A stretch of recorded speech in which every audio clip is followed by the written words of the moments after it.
Quem é Getúlio Vargas? Nada mais nada menos, Getúlio Vargas foi um político e estadista brasileiro, conhecido por ter sido presidente do Brasil em duas ocasiões, de 1930 a 1945 e de 1951 a 1954. Ele implementou diversas reformas sociais e trabalhistas, consolidando o Estado Novo, um regime autoritário. Vargas é lembrado por sua política de industrialização e por criar instituições como a consolidação das leis do trabalho, famosa CLT. Seu governo foi marcado por tensões políticas e crises, culminando em seu suicídio em 1954, deixando um legado duradouro. A era Getúlio Vargas, de 1930 a 1945 e 1951 a 1954, ocorreu em um período de transformações sociais, econômicas e políticas no Brasil, de 1930 a 1945. Revolução de 1930.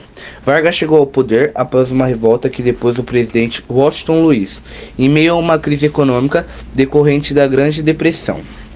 Governo provisório. Inicialmente, implementou medidas de modernização e nacionalização e fortaleceu o Estado. Estado Novo, de 1937 a 1945. Vargas instaurou um regime autoritário, surpreendendo as liberdades civis, consolando a imprensa e reprimindo opositores com foco na centralização do poder. Reformas trabalhistas. Criou leis que garantiam direitos trabalhistas, como CLT. Para quem não sabe o que é, consolidação das leis do trabalho, promovendo um avanço nas condições dos trabalhadores. Industrialização. Incentivou a industrialização do país, promovendo o crescimento econômico e a criação de empresas estatais. As características mais marcantes da era Vargas incluem a centralização do poder, onde enfraqueceu o poder legislativo e reforçou o poder executivo, concentrando o poder em suas mãos.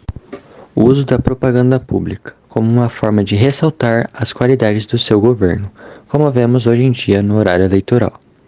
Foi uma marca forte na era Vargas que ficou evidente durante o Estado Novo.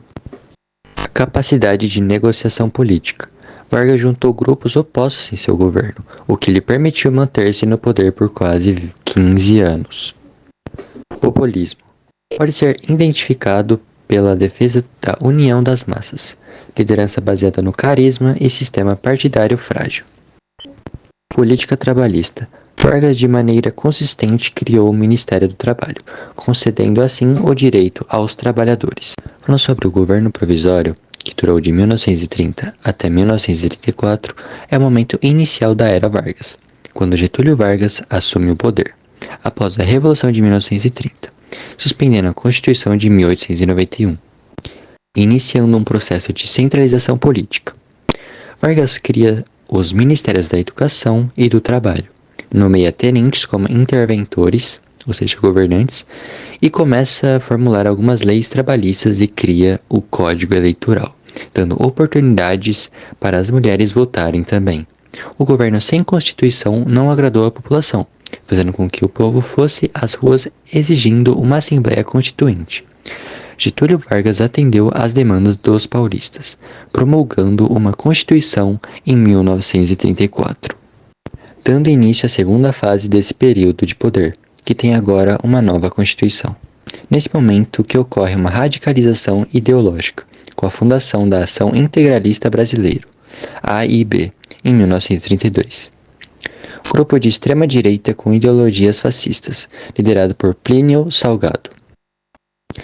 Em 1935 foi criado a Aliança Nacional Libertadora, ANL, que tiveram a participação de setores de centro e esquerda, liderado por Luiz Carlos Prestes.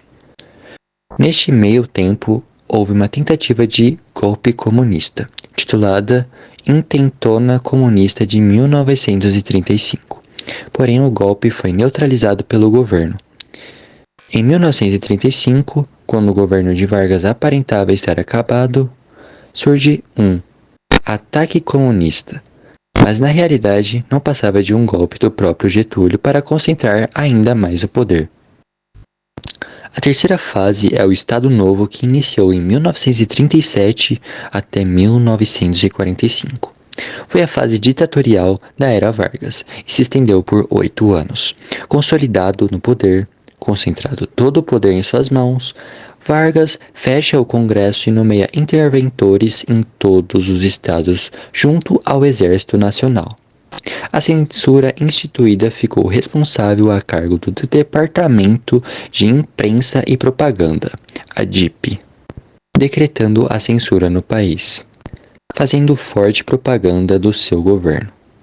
Vargas promove a industrialização brasileira, criando empresas estatais, mas, para funcionar, Getúlio teria que remediar o conflito entre os trabalhadores e os empresários, que deu início à criação da Consolidação das Leis do Trabalho, a CLT, em 1943. Com a entrada do Brasil na Segunda Guerra Mundial do lado dos Estados Unidos, fez com que muitos militares que apoiaram o presidente se voltassem contra ele, acreditando que era uma contradição um regime autoritário lutando contra ditaduras fascistas na Europa. Pressionado por alguns setores da sociedade, Vargas sofre um golpe militar em 1945 para garantir a realização de eleições, chegando assim ao fim da Era Vargas. Juan Domingo Perón foi um militar, político argentino e líder do movimento peronista na Argentina. Perón chegou ao cargo de presidência do país pela primeira vez em 1946 até 1952. Ramon teve outros 2 mandatos de 52 a 55 e 72 a 77. Juan Domingo Perón nasceu em 1895 em Buenos Aires. Ele ingressou em um colégio militar em 1911 e a partir de lá integrou a equipe de esgrima do exército. Perón participou do golpe de 1930 das Forças Armadas Argentinas contra o governo. A partir daí, ele assumiu seu primeiro cargo político, que foi o de secretário de Ministro da Guerra. Juan também atuou como adido na Embaixada da Argentina e Chile, o que quase causou uma crise por escândalo de vazamento das informações das Forças Armadas chilenas. Depois de outro golpe em 1943, por integrar este novo governo, acumular muito poder com mais de cargo político, ele foi preso e deposto de seus cargos pelas forças militares em 1945. Perón permaneceu lá até que uma imensa multidão de trabalhadores organizados protestou em greve pedindo a soltura dele. O então governo liberou Juan e convocou as eleições, estas que foram vencidas pelo antigo ministro da Guerra, Juan Perón. No ano seguinte, Juan Domingo Perón assumiu a presidência em 46 até 55, onde houve 2 mandatos.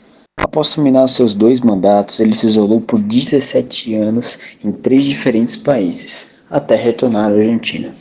Vale citar que esses países, ele se isolou até na Espanha, onde foi muito bem recebido pelo ditador Franco. Depois de controlar o movimento peronista a partir do seu exílio, o já então ex-presidente lançou novamente sua chapa para as eleições, onde ele ganhou e ficou no cargo até sua morte em 1974, que posteriormente foi assumido pela sua esposa. As características e fases do peronismo. Bom, o peronismo teve algumas principais características, sendo ela o populismo, que são ações políticas com forte apelo populista, uma das principais características do peronismo. A liderança carismática, que é o fortalecimento da imagem do presidente, visto como pai do povo, para estreitar laços com a população.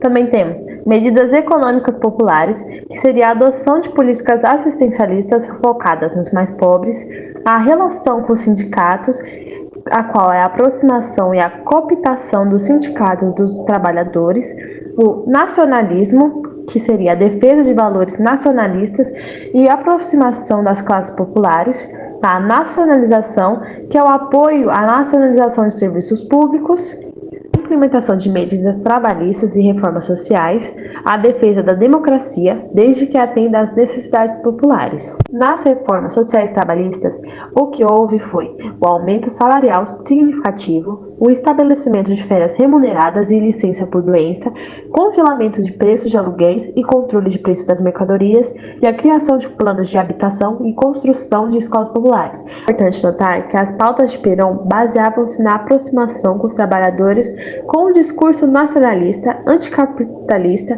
e reforçava a necessidade de promover justiça social em seu país.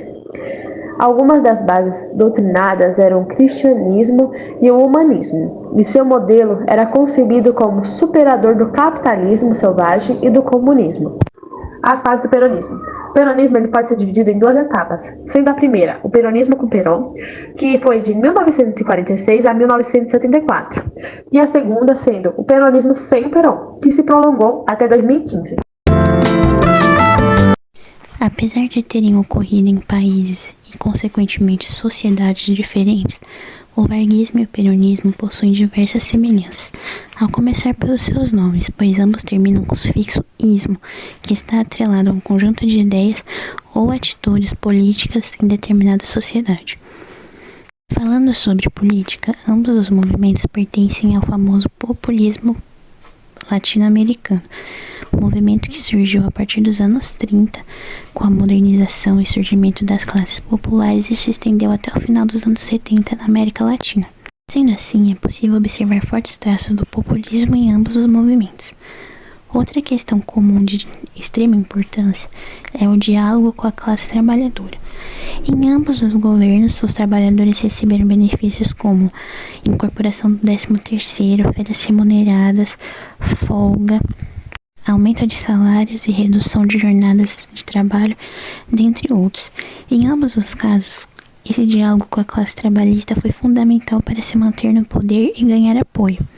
Já na economia, ambos os governos possuem uma visão nacionalista e ambos sofreram alguma influência do setor militar para a chegada ao poder. Tanto Vargas quanto Perón eram figuras extremamente carismáticas que cativavam o povo com seus discursos e convenciam a população de suas vantagens através do uso de propagandas. Dessa maneira, ambos se tornaram populares e influentes em suas sociedades. E é claro que não é possível deixar de citar que ambos os governos eram muito autoritários e com centralização do poder em suas mãos ou em algum setor específico.